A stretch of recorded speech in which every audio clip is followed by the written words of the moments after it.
Hey folks, this is week 2 of my garage sale video game and toy hunting series. Stick around for more.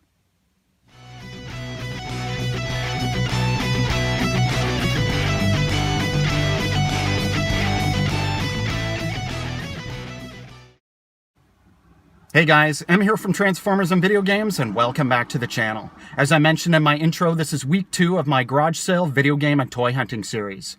I did really well last week. I found an Atari 2600 lot for only $40, and a nice little bundle of Teenage Mutant Ninja Turtles for only $5. So, stick around and let's see what I find this week. Okay, sorry. To pull it. Oh, wow. This, I have no idea if it works. And... oops. The controller looks like we fixed it at some point. Okay. I feel like I had this when I was 10. Yeah, something rattling around inside. Yeah, it probably doesn't work. What would you be asking for? I don't know. We get more games in the... I don't know where they would be. Happy to take a look if you've got them. Well, there's one room for one of us, so but hang on. They wouldn't be in the garage.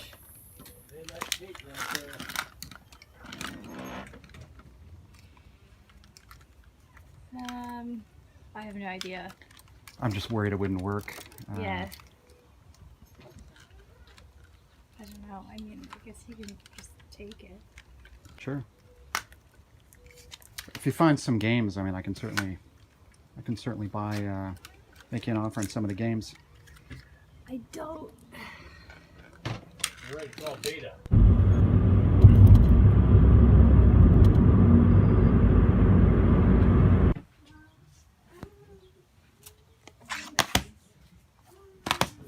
Yeah, you can always use them.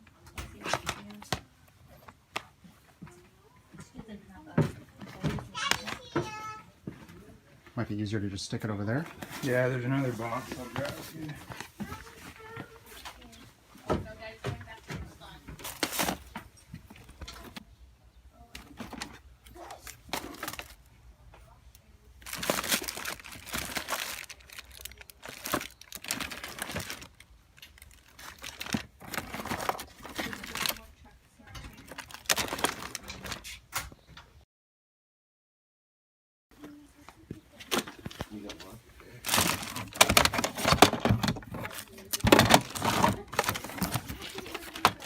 What are you thinking? I don't know. You want to make me an offer for it? Yeah, we're selling that. We don't even use that system. Okay guys, now that was a really awesome score, but let me explain what happened. So I was talking to the father about video games, and he went inside the house to get his old video game collection from when he was a kid, and his wife's old video game collection from when she was young. At the same time, I guess the son heard us talking about video games and ran inside and grabbed a bunch of really good titles for the Wii. So in the beginning, you saw me looking through some of the Wii titles. I absolutely would have bought those for the right price. Turns out he shouldn't have brought those out. They're still playing the games. And I don't like to buy stuff from kids anyways. If a kid brings out games, I'll always check with the parent first, just to make sure that, number one, he's supposed to be selling the games in the first place, and to make sure that they're comfortable with the price.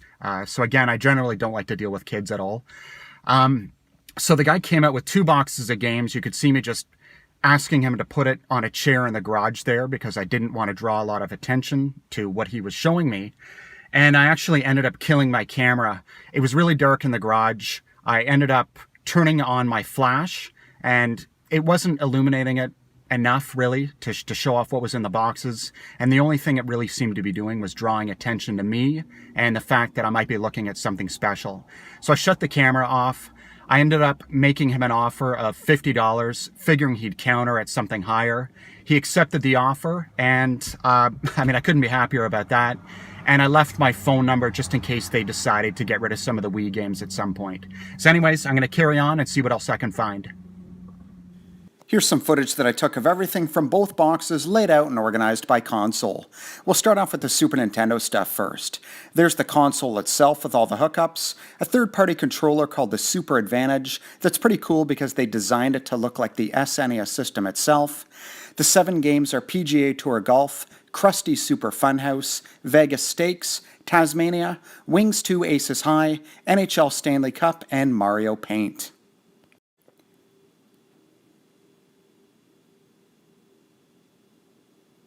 Here we have the official Nintendo mouse, mouse pad, and the sensor for the Super Scope. A total of 6 official controllers. And a third-party multi-tap produced by a company called Hudson that can accommodate 4 controllers. Here's the original Nintendo Entertainment System with all the hookups, zapper, and 2 controllers. For games, it came with Super Mario and Duck Hunt, RBI Baseball, Xexyl, Track and Field 2, Super Mario 3, and Burgertime. And the icing on the cake is that it came with a Game Genie along with the code book. Now we'll move along to all the Sega stuff. Here's the OG Sega Genesis system and all the hookups. An official controller, a third-party controller, and for games we have Sonic the Hedgehog. There's a complete Sega Master System 2, which I didn't have in my collection until now. And for games we've got Rampage, Cyborg Hunter, Bomber Raid, Rescue Mission, Ghost House, Choplifter, Alex Kidd in Miracle World, Wonder Boy 3, The Dragon's Trap, and Double Dragon. I personally preferred the Sega version of Double Dragon over the Nintendo version. This is probably the largest retro gaming lot that I think I've ever found all in one place, and I think it's a pretty fantastic haul, especially considering what I paid for everything. Alright, so I thought I'd just check in and give you another quick update. So I hit 2 garage sales that were next door to one another. I got a couple of DC action figures. Now these are sealed in their original box. The boxes are a little worse for wear, but they were asking $2 each. I bought 4 of these figures and they ended up giving me a deal. I got 4 of them for $5. So here's Robin and Batgirl. And then the 2 main ones that caught my eye were Batman and the Joker. So I think these are pretty cool. For $5, I think these will look really nice on my shelf in my video game room. And then next door to them, there was another garage sale going on. They had one game outside that was Bejeweled 3. They were asking $3 for it. I asked them if they'd take $2, and they were fine with that. Now, this may surprise you a little bit, this title. It's probably not worth much money. It might be worth $1 or something, but this was actually the first game that I bought or downloaded on my original iPhone 3GS. So I actually like that game a lot. It's a fun game, and I no longer have that phone anymore, and I'm not sure if that app's available. So it's nice to have that game again. Anyways, I was talking to the same guy, asking him if he had any other games that maybe he hadn't brought out, and I thought we were talking about PS1 games. But he came out with a couple of PS4 games. These are in mint condition. This is Killzone Shadowfall, which I don't have, and Watch Dogs. I know Watch Dogs has been out for a little while, but apparently it's a pretty good game.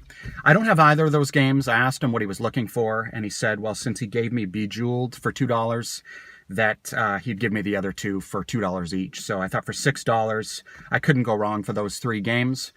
And yeah, I'm going to carry on and see what else I can find.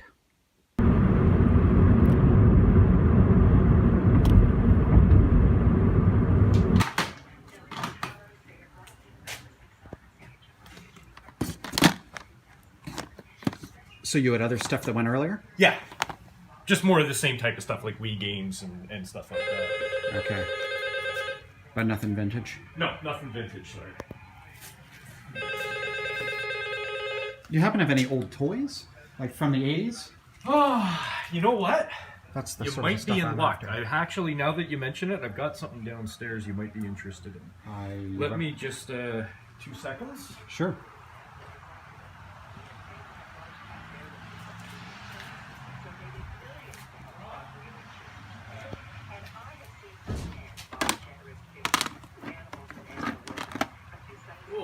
Is it easier if I, like, easier for you? No, it's just in the basement. I forgot to grab it, honestly, so. Okay. I'm really sorry to say that I needed to remove the audio for this particular clip in the video. The seller was listening to the radio in the background, and I didn't want my video to get flagged for having music that I don't have permission to use. Having said that, as you can see, this guy came out of the house with a vintage G.I. Joe Skystriker in its original box. The The Skystriker was first released by Hasbro in 1983. It was available at retail until it was discontinued in 1986 and was heavily featured in the original Sunbow cartoon from the 1980s. This is a Canadian box variant that was purchased from Eaton's for only $22.99. I grew up in the 80s, and I could have sworn that vehicles this large were more expensive than that. According to the packaging, the Skystriker was an XP-14F combat jet. Perhaps someone who's more familiar with G.I. Joe, or with military vehicles in general, can let me know in the comments if this is a fictional or a real-life model of combat jet. As you can see, the set includes the pilot whose codename was Ace, also known as Brad J. Armbruster.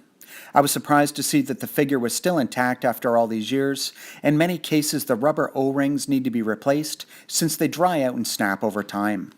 One thing that's very cool about the Skystriker is that Hasbro included an action feature, which I think gives the toy a lot of play value. A lever on top of the jet could be slid forward or back to raise and lower the landing gear and to either sweep the wings back or extend them out at the sides. It looks like this is either complete or pretty close to it. The seller offered it to me for only $20, which is a pretty terrific deal. The box for the Skystriker is absolutely beautiful and an amazing example of the care that was taken with 80s toy box art. Here's a look at the back side of the box. I think it's pretty safe to say that they don't make them like this anymore. Okay guys, it's getting a little bit later in the morning and I've got plans with my wife, so I'm going to wrap this one up. I think I did very well this week. You saw me grab the world's filthiest Super Nintendo system there. It had a thick layer of dust on it, and there was something rattling around inside, so I wasn't optimistic that it was going to work. But I'm going to give it a thorough cleaning and maybe open it up and see what's broken off inside, and hopefully that fires up just fine. I also got the 2 boxes of retro gaming stuff. I saw at least 3 consoles in there and a handful of games for each. So that's another fantastic find. I'm really looking forward to sinking my teeth into that when I get home. And possibly my best pickup of the day was the G.I. Joe Skystriker. If I'm not mistaken, that came out in 1983. And to get something like that in its original box, I think is just amazing. It always pays off to ask people if they have any other games or Transformers or G.I. Joes or old toys, whatever you're looking for, it just pays off to ask. You just never know what somebody's got inside that they may be willing to take out and sell you. Anyways, thanks again for watching, everybody. Take care.